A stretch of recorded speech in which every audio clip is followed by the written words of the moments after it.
Iran aja mereka turunin agen mata-mata loh. Menurut lu di Indonesia ada gak sih intelijen Mossad?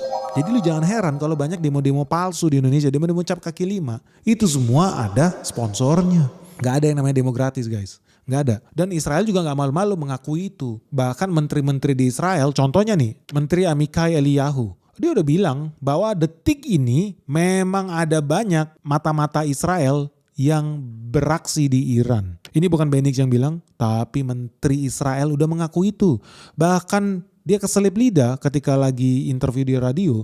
Eliyahu, Menteri Israel ini bilang, dari sejak serangan rudal mereka ke Iran tahun lalu, udah banyak agen mata-matanya Mossad yang ada di wilayah Iran. Dan mereka tahu dan sudah mempersiapkan demonstrasi ini. Dan ikut campurnya ya, Israel ya, agen-agen asing dalam demonstrasi di Iran ini langsung dikonfirmasi kebenarannya. Bukan cuma dari menteri-menteri di Israel, tapi kita juga mencatat ini juga diverifikasi oleh intelijen Turki. Jadi Menteri Luar Negara Turki itu juga udah bilang biang kerok demonstrasi di Iran ya Israel. Maka jangan heran, ini pun sampai di quote sama Jerusalem Post. Kaget Israel guys, kok bisa ketahuan ya pergerakan intelijen mereka sama Turki.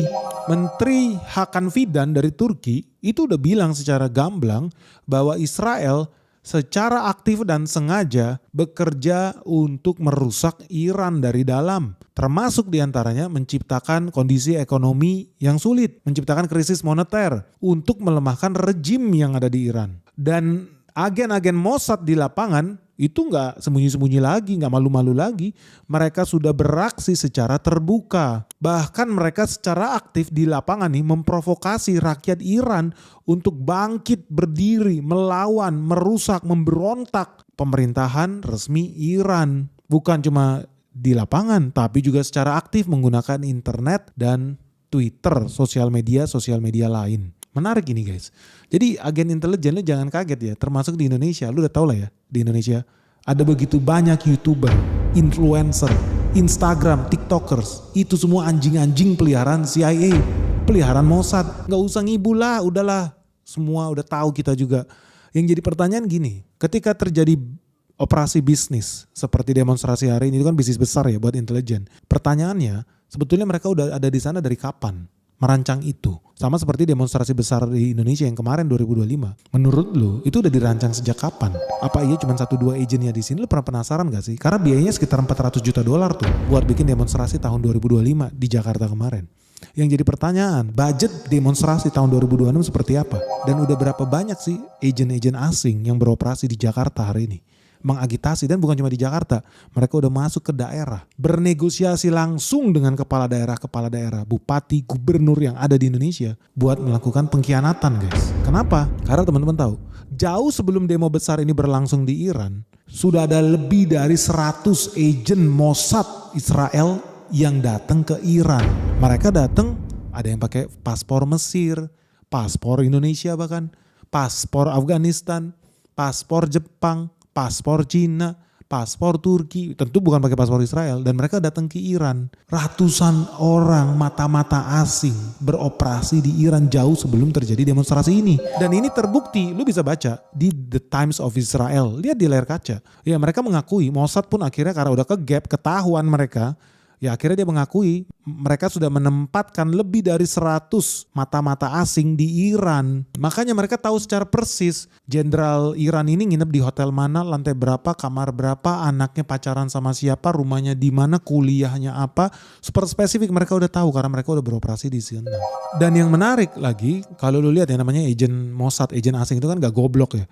Mereka pinter. Dan mereka tahu gimana cara memprovokasi cara efektif, yaitu sama seperti di Indonesia. Agitasi yang paling gampang di Indonesia selain faktor agama itu adalah faktor ekonomi.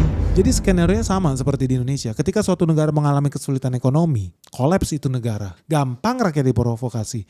Jadi zaman-zaman Indonesia kalau masih ingat di tahun 1998 itu kurs $1, namanya dolar yang punya kan Amerika Serikat, dia bisa setel. Kurs $1 itu paling cuma 2.300-an di bulan Juni tahun 1997. Tapi kemudian dimanipulasi dolar sampai kemudian $1 itu nilainya lebih dari 16.800. Lu bayangin dari 2000-an ke 16.800. Wih, naiknya 800% guys. Ekstrim gak? Nah hal yang sama, metode yang sama ini udah sesuai buku panduan Mossad sama CIA, udah 11-12 lah. Pengen hancurin negara-negara kayak kita lah. Apa yang dia lakukan, teman-teman tahu, ini makanya penting ya, lu mengerti makroekonomi itu wajib ya rakyat Indonesia. Penting, jadi lu tahu, oh gue lagi diadu domba nih sama asing nih. Kenapa? Karena yang terjadi di Iran juga sama metodenya dengan Indonesia 1998. Jadi teman-teman tahu nggak nih misterinya yang luar biasa Yahud nih. Amerika ini hebat banget ya. George Soros ini gue ucapin jempol luar biasa lah. Lu tahu di bulan Desember 2025 nilai tukar $1 itu 42.000 rial guys. Desember 2025 42.000 rial $1. Selisih 1 bulan Januari 2026 $1 udah 1,4 juta rial. Kan gak masuk akal. Naik 8 kali lipat guys. Naik 800% sama kayak yang di Indonesia. Gila ini betul-betul settingan. Gimana ceritanya nilai dolar itu bisa signifikan naik secepat itu guys. Dalam hitungan hari loh. Dalam hitungan hari dari $1 42.000 rial dalam hitungan hari menjadi $1 1,4 juta rial. Jadi udah pasti ini engineering. Inilah makanya wajib kita bebas dari US dollar guys. Dan keganasan Amerika Serikat bukan cuma berhenti sampai di situ guys. Dia udah berhasil membunuh puluhan ribu orang di situ. Udah berhasil menghancurkan ekonomi negara itu pakai metode 98, ternyata pakai ilmu klasik juga. Dan sedihnya nih, ini bakal diperparah karena Donald Trump bakal memberikan serangan baru nih. Apa? Fresh from the oven. Dia juga bisa jadi, dia juga bakal mengenakan ekstra tarif 25%. Donald Trump udah nge-tweet seperti ini guys. Semua negara yang berbisnis dengan Iran mulai detik ini harus bayar ekstra tarif 25% kalau mereka berbisnis dengan Amerika Serikat. Perintah ini sudah final. Jadi dari situ lu udah bisa lihat ya, kalau lu berbisnis dengan Iran, siap-siap lu bakal kena ekstra tarif 25%. Dan ini termasuk Indonesia loh. Karena Indonesia juga ada ekspor impor sama Iran. Jadi teman-teman lu siap ya. Ternyata peristiwa yang terjadi di Iran bisa jadi merembet ke Indonesia. Dan sebetulnya inceran Donald Trump itu siapa sih? Apa iya Indonesia? Enggak. Negara yang paling banyak berbisnis dengan Iran tentunya. Lu udah tau lah golnya siapa yang diserang. Ketika dia ngincer Venezuela, yang diserang siapa? Emang Venezuela? Enggak. Dan sekarang ketika dia mengincar Iran, menurut lu yang dia serang Iran? Sudah tentu tidak. Kenapa? Karena ketika Iran diserang, lu tahu siapa yang panik? Ternyata yang panik Xi Jinping dong. Jadi teman-teman udah tahu ya, Xi Jinping udah resmi bikin pernyataan ketika Iran terjadi demo, dia udah bisa lihat ini demo-demo busuk, demo-demo bayaran, dan dia udah tahu maksudnya adalah Cina. Makanya begitu terjadi demonstrasi massal di Iran, apa yang terjadi? Kedutaan besar Cina di Washington langsung bikin pernyataan. Dia bilang Beijing bakal mengambil semua langkah yang diperlukan untuk menjaga hak-hak Beijing. Dan dia kasih peringatan juga ke Donald Trump lewat X. Jadi memang ini kita udah masuk di era yang sangat-sangat konyol dan kocak guys. Kalau zaman dulu kan mereka itu beraksi di belakang layar, agen-agen diplomatik gitu ya. Sekarang orang bikin ancaman aja pakai Twitter. Mau ngebunuh orang pakai Twitter, mau ngebunuh negara orang pakai Twitter, mau berdamai pakai Twitter. Itulah era sosial media detik ini guys. Begitupun Cina, juru bicara kedutaan besar Cina, Liu Pengyu, itu sampai bilang gini, gak ada gunanya kita ini perang tarif, perang dagang. Soalnya itu cuma akan merugikan semua pihak. Menggunakan kekerasan, menggunakan tekanan, pemaksaan yang gak bakal bisa menyelesaikan masalah. Karena ujung-ujung yang namanya proteksionisme bakal merugikan kepentingan semua pihak. Dari sini mereka sendiri udah lihat, it's not about Iran guys. It's not about Venezuela guys. This is about China.